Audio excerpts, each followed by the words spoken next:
The United States has sharply increased tariffs on imported steel and aluminium from 25 to 50% effective Wednesday.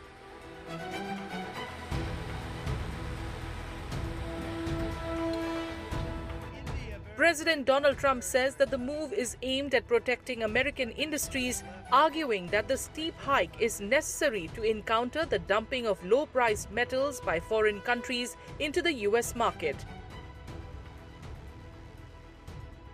So now they have increased it from 25% to 50%. So obviously, going by President Trump's oft-repeated, what I would say that reasoning that I have to make my domestic manufacturers viable, their prices competitive, and so on.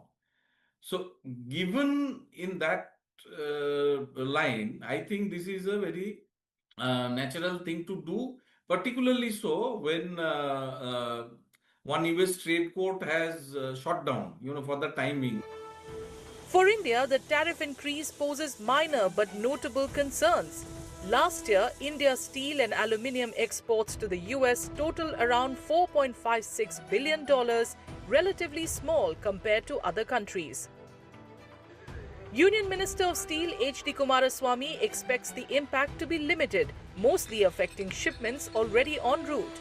Still, the higher tariffs could reduce profitability for Indian producers.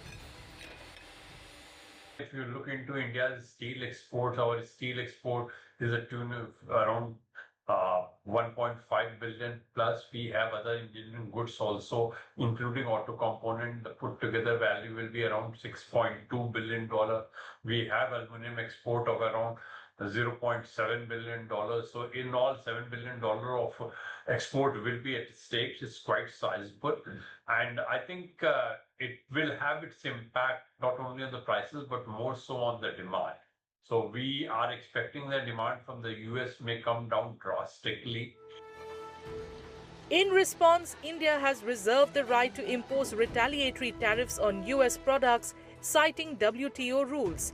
However, the US maintains that these tariffs are national security measures, not safeguard actions, complicating India's ability to challenge them through the WTO.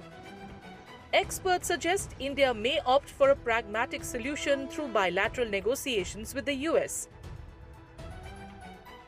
At this point of time, you are not having an appellate body. The requisite number is not there. So even if you get a favorable decision, it can be moral victory for you. But from a pragmatic standpoint, my move would be that let us negotiate with the US, try to bring these products under the BTA, get them zero tariff or the reference tariff continues there, and let's have a situation where we remain at an advantageous position.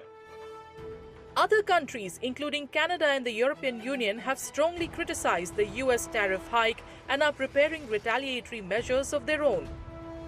The EU, for example, has outlined potential countermeasures if negotiations with the US fail by mid-July. So I feel that it's unfortunate for American customers, American consumers, because American goods are going to become more expensive. I don't think it will make any difference in our exports to US, as US is a big market for us and we export quite a large tonnages to various industries. But I don't think that will make a difference because we make some very special grades, special needs for the American, downstream industry.